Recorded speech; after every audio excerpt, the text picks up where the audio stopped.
తాకట్లో ఉన్న మీ బంగారాన్ని విడిపించి ఆ రోజు ఆన్లైన్ రేటుకి కొంటాం. Sharma gold company. అందరికీ నమస్కారం. నా పేరు మాధురి. మీరు చూస్తున్నది సుమన్ టీవీ నెట్వర్క్. ఈ రోజు మనతో పాటు ఉన్నారు ప్రముఖ జ్యోతిష్య వాస్తు పండితులు నానాజీ పట్నాయక్ గారు. నమస్కారం గురువు గారు. శ్రీమాత్రే నమః. గురుగారు, ఉగాది ముందు రోజే అమావాస్య, దాంతో పాటు సూర్యగ్రహణం కూడా వచ్చింది. అయితే ఉగాదికి అంటే ఇంటిని శుభ్రం చేసుకునే వాళ్ళు, దేవుడు పటాలను శుభ్రం చేసుకునే వాళ్ళు సూర్యగ్రహణం రోజు చేసుకోకూడదు. అమావాస్య ఒకటి వచ్చింది. అంటే ఉగాదికి ఏ రకంగా వీళ్ళు ముందస్తు ఈ శుభ్రాలు ఇవన్నీ ఎప్పుడు చేసుకుంటే మంచిది అంటారు? ఒకటేనమ్మా, గ్రహణం తర్వాత గ్రహణ శుద్ధి అనేది ఉంటుంది. ఇంకోటి ఏంటంటే మనకి ఇండియాలో గ్రహణం లేదు, వేరే కంట్రీస్లో ఉంది. ఇక్కడ మనకి ఏమైపోతుంది, తిది చేంజ్ వచ్చినప్పుడు చూడ్డానికి మనకి 2:20 నుంచి 4:15 మధ్యలో గ్రహణం ఉన్నప్పటికీ మనకు కనబడదు. పాక్షిక గ్రహణము అంటారు. కాబట్టి ఇండియాలో నివసించేటువంటి వారికి గ్రహణం గురించి భయపడాల్సిన పని లేదు. First point number 1. బయట దేశాల్లో ఉన్నారు, లేకపోతే ఇండియన్స్ అక్కడికి వెళ్ళి ఉన్నారు, అమెరికన్ కంట్రీస్లో కొన్ని కంట్రీస్ ఇచ్చారు. అలా ఉన్నప్పుడు వాళ్ళకి మాత్రం దాని ప్రభావం ఉంటుంది. Point number 1. ఇక రెండవది, గ్రహణం ఉన్నంత మాత్రాన కొన్నిటికి కొన్ని ఎగ్జంప్షన్స్ ఉంటాయి.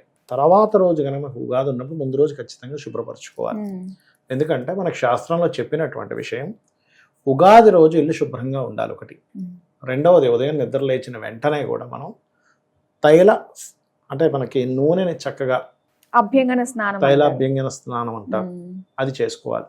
నలుగు పెట్టుకొని స్నానం చేసుకోవాలి. నిత్య దీపారాధన చేసేది ఎలాగో చేసి ఆలయానికి వెళ్ళొచ్చి ఉగాది పచ్చడి ఖచ్చితంగా మనం వేప పువ్వు కలిపినటువంటి ఉగాది పచ్చడి తినాలి అని చెప్తుంది శాస్త్రం. ఎందుకు అంటే మన దేహం ఏదైతే ఉందో వజ్రం లాంటి దేహాన్ని ఇస్తున్నట్టు ఆ రోజు తినేటువంటి ఉగాది పచ్చడి. ఓకే, అంత పెద్ద సైంటిఫిక్ రీజన్ ఉంది దాంట్లో. అనారోగ్యాలు రాకుండా చూసుకుంటుంది. అలాగే మరొకటి ఏంటంటే, ఆ రోజు వీలైతే నీటి కుండ నిదానంగా ఇవ్వడం, లేదా ఏదైనా చలివేంద్రాల దగ్గర అక్కడ మీకు తోచిన సహాయం అక్కడ ఏదైనా చేయడము, పక్షులకి పెట్టడం, ఇవన్నీ చేయాలి. ముఖ్యంగా గుర్తుపెట్టుకోండి. అదేవిధంగా పొరపాటును కూడా పాత వస్త్రాలు వేసుకోకూడదని చెప్తుంది. సరే, పేదవాళ్ళు ఉన్నారు, వాళ్ళ కొత్త బట్టలు కొనుక్కోలేరు అనుకోండి. ఉదాహరణ, కొత్త బట్టలే ధరించమని చెప్పింది శాస్త్రం. నూతన వస్త్రములు మీకు చూడండి, first impression is best impression అంటాం ఎవరైనా ఫస్ట్ కలిసినప్పుడు మాట్లాడే దాన్ని బట్టి. అలాగే ఉగాది మొదటి రోజు మనం ఎలా అయితే ఉంటామో నీట్గా చక్కగా స్నానం చేసుకొని, చక్కగా ఉదయాన్నే దీపారాధన చేసుకొని, ఉగాది పచ్చడి తీసుకొని ఒక దానం చేసి లేదా గోశాలకు వెళ్ళి అవన్నీ ఎలా చేస్తామో అవన్నీ కూడా మనకి సంవత్సరం పొడవునా మన జీవితం మీద దాని యొక్క ప్రభావం పూర్తిగా ఉంటుంది. అందులో ఎటువంటి సందేహం లేదు. అదేవిధంగా మరొకటి ఏంటంటే, ఉగాది రోజు మీకు కొన్ని నిర్ణయాలు తీసుకోవాలి. చాలామంది ఏమిటంటే, ఈ సంవత్సరంతో నా జీవితం మారుతుందా అంటే, ఎలా మారుతుంది? ఫస్ట్ నువ్వు ఏదైనా పాజిటివ్గా ఆలోచన చేసి నువ్వు కొన్ని నిర్ణయాలు తీసుకొని నీ సమయాన్ని ఎలా వినియోగించుకోవాలో తెలిస్తేనేగా. ఇప్పుడు ఐఏఎస్ అయ్యే వ్యక్తికి అదే 24 గంటలు ఉంటుంది, ఫెయిల్ అయ్యే వ్యక్తి కూడా అదే 24 గంటలు ఉంటుంది.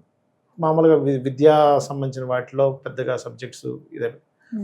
మరి ఇదే 24 గంటలు ఇద్దరికీ ఉందిగా. మరి ఈ అబ్బాయి ఐఏఎస్ ఎందుకు అయ్యాడు, ఈ అబ్బాయి ఎందుకు చదువులు అన్ని సబ్జెక్ట్స్ ఎందుకు పోయాయి అంటే, వినియోగించుకోవడంలో తేడా.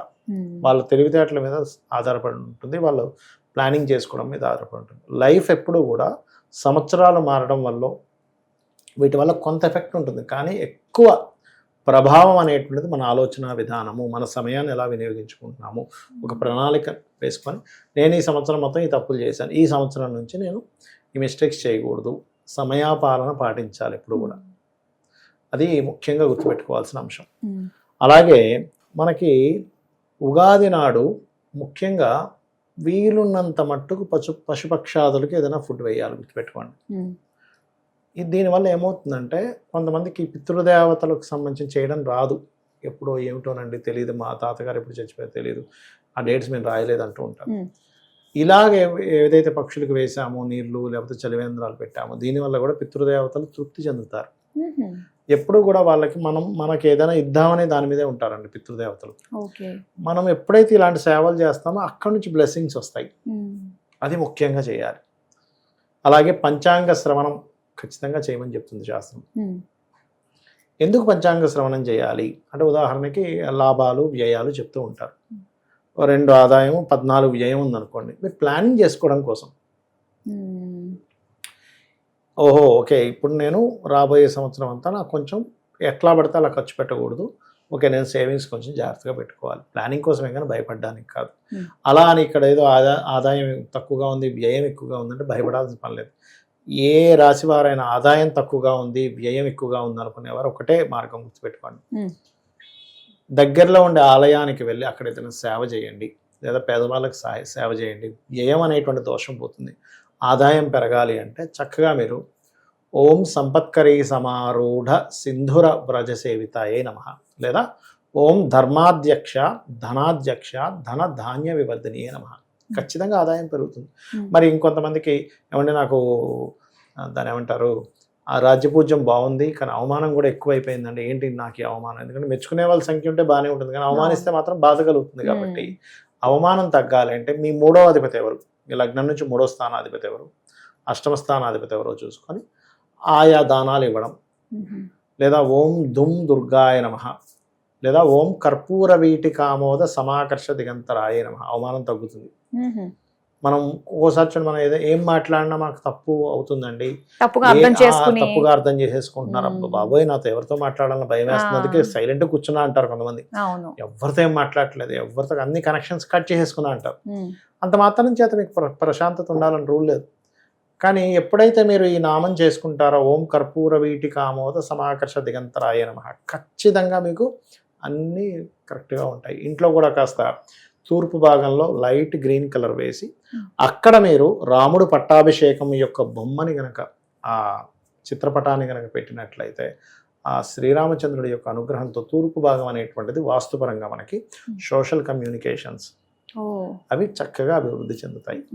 ముఖ్యంగా మీరు అన్నారు కదా అండి, మనకి లేదు కాబట్టి పర్వాలేదు సూర్యగ్రహణం, గ్రహణం లేదు. మరి గ్రహణం ఉన్న వాళ్ళు ముఖ్యంగా ప్రవాసాంధ్రులు మనకి ఉంటూ ఉంటారు, మరి వాళ్ళు ఎలాంటి ముందుగానే చర్యలు? ఈ గ్రహణ ప్రభావం కొన్నిటికి మంచి కూడా చేస్తుంది. వాళ్ళకి ఇప్పుడు గ్రహణం ఎవరెవరికి ఉంటుంది ప్రభావము అని చెప్పి చూసుకున్నట్లయితే మీనరాశిలో పడుతుంది. మీనము, మేషము, కుంభం, అదేవిధంగా కర్కాటకము, వృశ్చికం వారికి ఉంటుంది. ఎక్కడ బయట దేశాల్లో ఉండే వాళ్ళకి, ఇక్కడ వాళ్ళకి కాదు. వాళ్ళు కాస్త గ్రహణ సమయంలో, గ్రహణం అనేటువంటిది ఏంటంటే ఒక వరంగా భావించాలి, అదేదో భయంకరమైన విషయంలా కాదు. వరంగా భావించి మనం ఆ సమయంలో చక్కగా జపం చేసుకున్నట్లయితే పునశ్చరణ చేసినటువంటి ఫలితం వస్తుంది.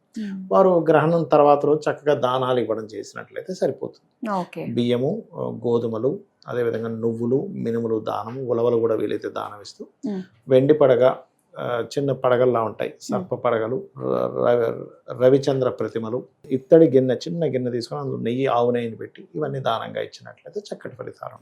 దాని వల్ల వచ్చిన నెగిటివ్ అన్నది ఈ విధంగా తగ్గిపోతుంది, ఆటోమేటిక్గా తగ్గుతుంది. అయితే గ్రహణ ప్రభావం 40 days ఉంటుంది. ఓకే గురువు గారు, గ్రహణానికి సంబంధించి అలాగే ఉగాదికి సంబంధించి ఆ రోజు చేయవలసిన విధి విధానాల గురించి మాకు తెలియజేసినందుకు ధన్యవాదాలు. శ్రీమాత్రే నమః.